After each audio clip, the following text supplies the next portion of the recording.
What's good, YouTube? Back again with another video. I got a crime video for y'all. It says husband find out. Oh, I said husband. Shit. Wife realizes her husband is a wanted killer. That's crazy. Shoot. Let's get into it. She literally attacked me from behind side. I was facing the lake. I have a No. Oh, you have some on your stomach? Okay. 911, what is the address of the emergency? Someone came up and just shot my assistant manager. Where is the shooter? I don't have enough information. He's gone. He left in his car. He literally left a second ago. Police in Carrollton, Texas rushed to the workplace of 24-year-old Alyssa Burkett after a co-worker called 911. He had heard gunshots outside the building. An unknown attacker had been waiting. The moment Alyssa arrived, he came at her with a gun and a knife. Within seconds, the only sounds in the air were her screams, begging for help.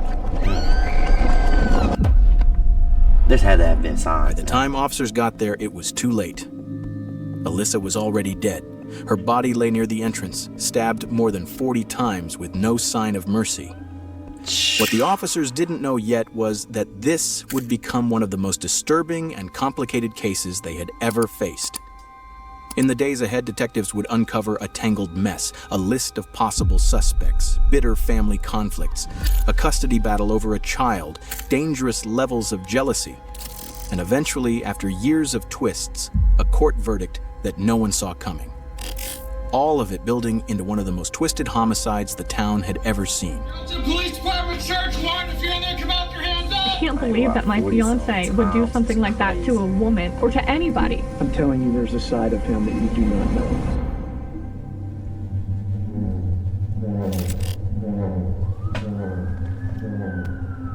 Minutes later, several patrol units arrive at the scene.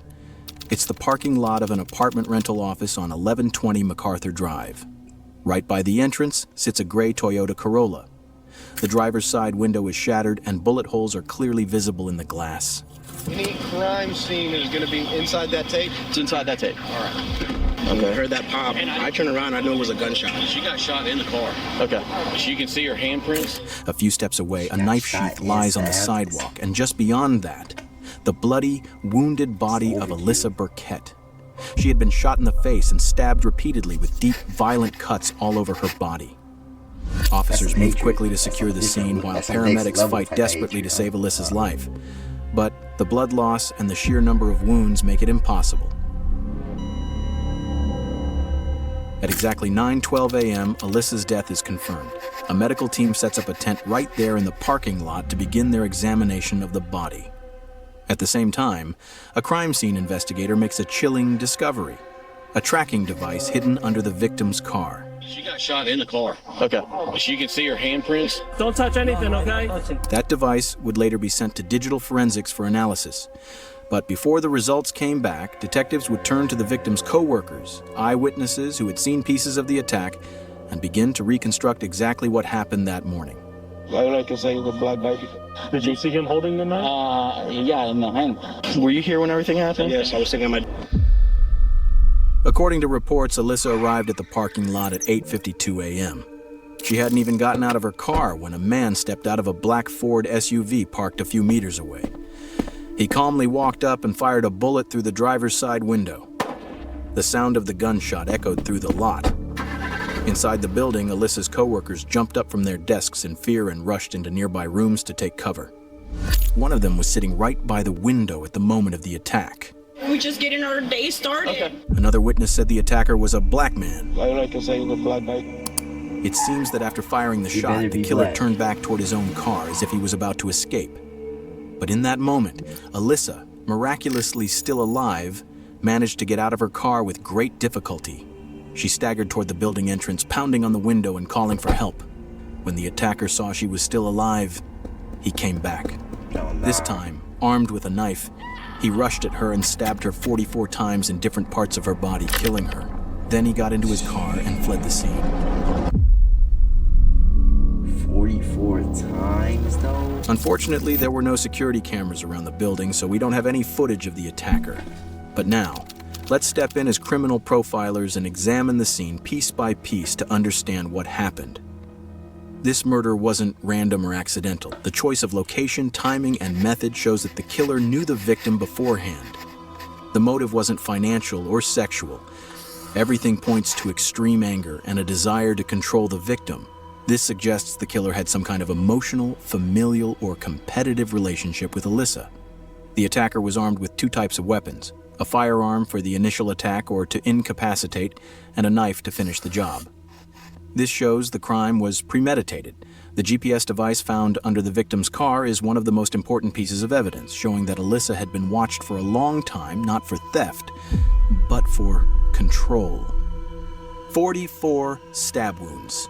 That means the killer decided 43 times to strike again. What was going through his mind that he felt it wasn't enough and had to keep going, even though the victim had already been shot in the face? She even said, I think he's the kind of person that's gonna try to kill me. And he did! And he did! Rest in peace to her, man. Alyssa Burkett was born on the last day of 1995 in a town near Dallas, Texas. After graduating high school, she went to college and studied history at a university in Southern California. When she was 22, she met a 33-year-old man from Northern California named Andrew Beard on Tinder. He was successful and wealthy, with a house that smelled of expensive wood and a private plane parked right outside.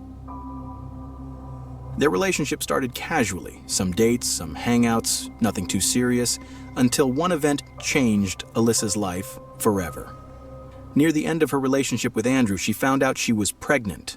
On July 23, 2019, Willow was born. By then, Alyssa and Andrew had already separated, but they decided to share custody of their daughter. Alyssa was the primary guardian, while Andrew spent a day or 2 a week with Willow. During this time, she started dating another young man named Ben. On the surface, things seemed relatively calm, but behind the scenes, there were custody disputes with Andrew and financial struggles that had thrown Alyssa's life into chaos. Later, when Andrew got engaged to a woman named Holly Elkins, the custody battles slowly cooled down. After about a year, Alyssa and Andrew finally reached an agreement over custody and child support for Willow. What's interesting is that, against all expectations, Alyssa and Holly actually got along well. In one message, Holly told Alyssa, "Look forward to having a healthy relationship with you and Ben."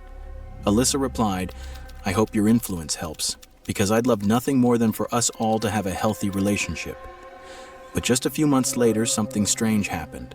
On August 6th, Holly called the police claiming that Teresa, Alyssa's mother, had attacked her. 2 officers were dispatched to the scene to investigate.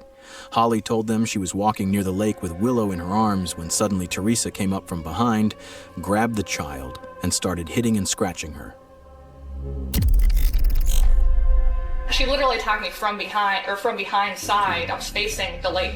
Your hand? I have a No. Oh, you have some on your stomach? Teresa, during her interview with police, completely denied the incident, and since there wasn't enough evidence, the case was closed. On the surface, everything seemed to return to normal, until a few weeks later, when Carrollton police received a phone call from a man named Frank.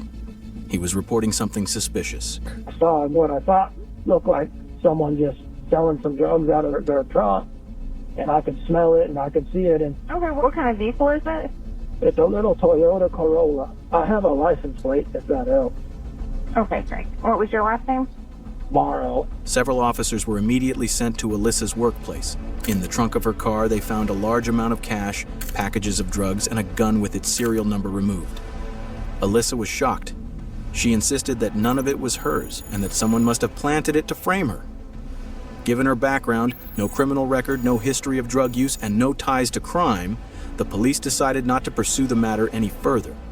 Now, when we put all the pieces of this puzzle together, from the exhausting custody battle to the untraceable gun and the drugs that had been planted far too professionally for a single mother, and then add Alyssa's mother's words on the day of the murder that her daughter had warned her many times, "He's going to kill me one day," a clear pattern begins to emerge, and that pattern points directly to one man, Andrew Beard. I knew that it was him when the drugs didn't work in the car for him to get the baby. After that staged drug case, Alyssa was never the same. She kept saying that Andrew was following her. She told her friends over and over that when she walked down the street, she could feel someone watching her from behind. Once, she turned and saw Andrew in his car. Another time, she spotted him while standing in line at a gas station. And once more, when she was leaving a store. Alyssa was so frightened that she often asked her friends to walk her to her front door, telling them to check behind and make sure no one was following. She begged them to lock the door right away. Around that time, she even started a GoFundMe campaign. In her post, she wrote, "At this point, I'm truly scared for my life and my daughter's life. Please help me with the legal costs for Willow's custody." That one sentence shows Alyssa wasn't just worried about a legal battle, she felt the shadow of a man who wanted to take her life. Hi everyone, my name's Alyssa. Past year I have been going through a custody battle, a very ugly one. I have a 1-year-old child. It's taken a toll on my mental and physical health. With that being said, I've become a lot stronger in the process.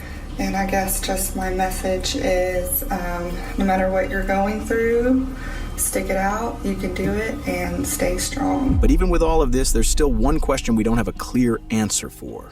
If Andrew was the killer, then who was the black man that witnesses saw? Two possibilities are on the table. Either Andrew himself carried out the attack in disguise, using makeup or different clothing to hide his identity, or he hired someone else to do it.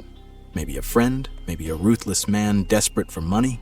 Whatever the truth, finding this person would bring investigators one step closer to solving the mystery. With that, police obtained a warrant and headed to Andrew's home. At the same time, a statewide alert went out for 2 vehicles, a white Ford F-150 registered to Andrew and a black SUV, the same one multiple witnesses reported seeing at the crime scene. A few hours later, Andrew's white truck was found. Police had pulled him over for a routine traffic violation.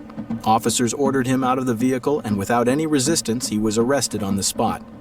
In the passenger seat was his fiancée, Holly Elkins, and in the back seat sat Willow, Alyssa's daughter, who by then had been placed in Andrew's full custody. The daughter's in a car seat in the back seat. They've been pretty cooperative. My part was to just find you. That's all they asked me to do. Since the initial evidence against Andrew wasn't strong enough to hold him in jail, he was released just a few hours later. But what Andrew didn't know was that police had already decided to dig deeper into his life. The first step, a search warrant for his truck and his home. The first thing officers found in Andrew's house was an envelope covered in messy handwriting.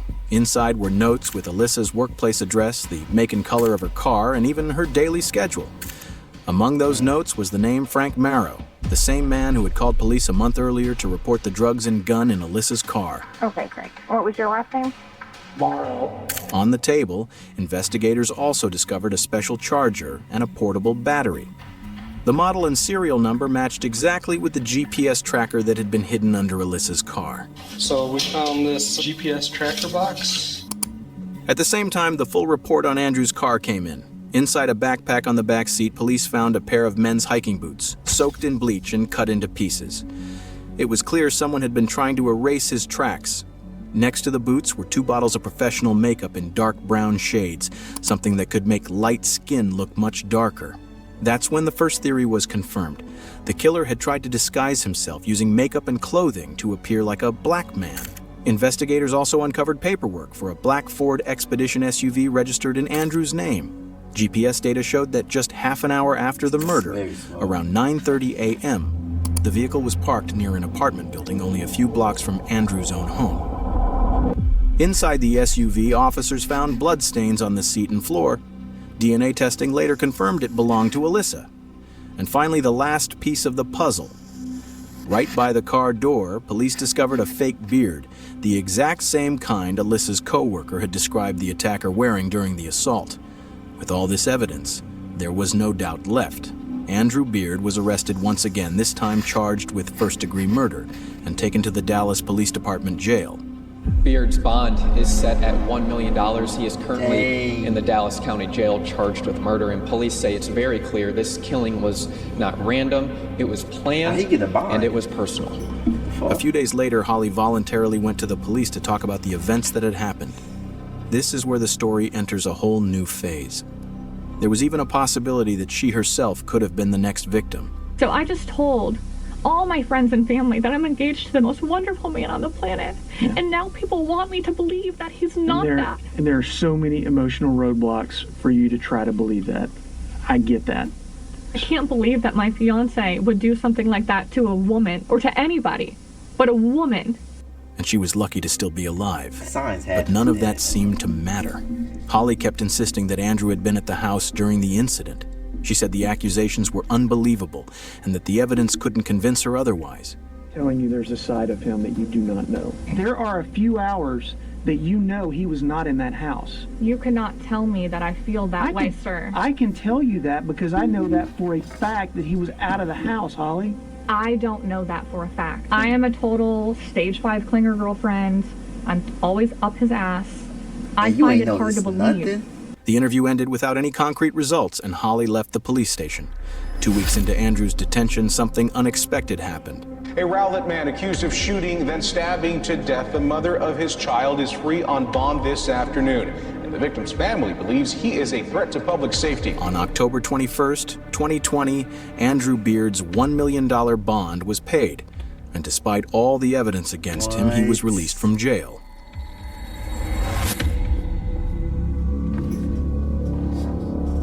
Alyssa's family was shocked when they heard the news, not just because Andrew was free, but because they felt they were now in danger. They worried he might try to hurt them, or worse, take the opportunity to escape and never show up in court. At this stage, the case moved to the federal level and the FBI got involved. 8 days later, Andrew was arrested again, this time for a different reason, possessing an illegal silencer. ATF agents searched his home and found a silencer with no serial number or permit in his closet. Under federal law, possessing such a device is a serious crime. Andrew went back to jail and this time stayed for a full 18 months. A Rowlett man accused of murdering the mother of his child has been arrested on a new charge. People could not believe that Andrew Beard was out of jail after posting a $1 million bond. Now the U.S. Attorney's Office for the Northern District of Texas has found a way to charge him federally, and he is right back behind bars. By law, the case should have moved to trial next, with the jury deciding the final verdict. But criminal cases don't always follow the rules, especially when a key player goes missing. She'd already ordered her Uber and never came back. After Andrew's arrest, Holly disappeared. Without saying a word or even saying goodbye to her fiancé, she returned to Michigan and cut off all contact. She rented a new apartment, bought a luxury car, and started a new relationship with another man. But the turning point came exactly when everyone thought the story was over. On June 15th, 2022, Andrew decided to speak, but not out of remorse or a guilty conscience. He had no choice. He wanted to cooperate and give information, hoping to get a reduction in his sentence. If you were to ask me whose idea was what, drugs and the planning of drugs was Elkin's. It was made very clear to me that your previous methods aren't working. This is what you're going to do now in order to prove that that you're worthy. Andrew claimed that Holly was not who she appeared to be. From the very beginning, he said, she didn't like Alyssa and wanted to be the only player on the stage of Alyssa and Willow's life. And to reach that position, she had to eliminate her rival. According to Andrew, all the schemes came from Holly's mind. Planting the drugs and gun, staging the attack by Alyssa's mother, and even hiring a private investigator to secretly gather information on Alyssa. But when all of that failed, she entered a new game. A game where she wasn't just controlling anymore, she became a direct threat. Like, I was emotionally drained, and at that point, I just basically said, okay, and became submissive to whatever she wanted me to do. That's the task I did. It was, you're going to dress up as a different person, essentially. You're going to wear this dark makeup.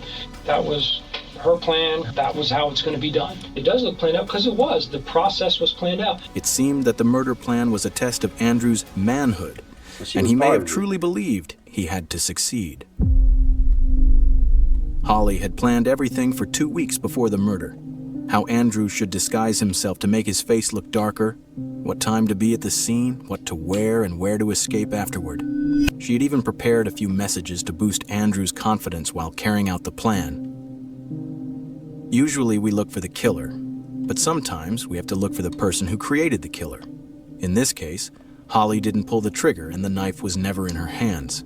But if she hadn't existed, this crime probably never would have happened. In mid-July 2023, Holly Elkins was arrested at Miami Airport just after returning from her vacation in the Dominican Republic on charges of conspiracy to commit murder. At the trial on April 10th, 2024, the prosecutor opened with a striking line. Andrew Beard is a monster, but he's Holly Elkins' monster. Messages exchanged between the couple proved their relationship had always been toxic and controlling. Just 2 months after meeting, Holly had already sent Andrew a message. Your baby mama owns you. You continue to put BM first. I don't want or need any bullshit from anyone. Police reports show that from that moment, Holly began investigating trackers, surveillance tools, and ways to control positions. By September 2020, everything was part of her detailed plan. On September 13th, Holly and Andrew bought that black Ford together. The next day, Holly purchased the dark brown makeup for disguise.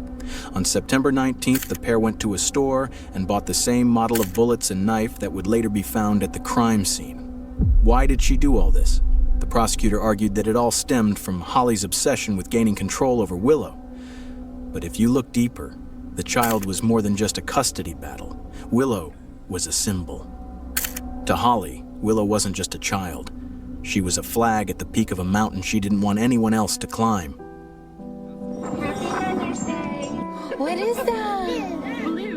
That was, I think, one of my favorite things that we did. It was always me and her, my best friend. Like, that was my person. I want mama. Damn, R.I.P., man.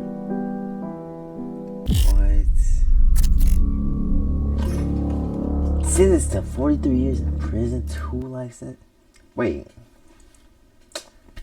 Ah, man, if it was actually a black dude there, bro, like, he would have been cooked, bro. But they really should have threw the whole book at him, but they didn't. Hey, appreciate y'all for watching. I'm out.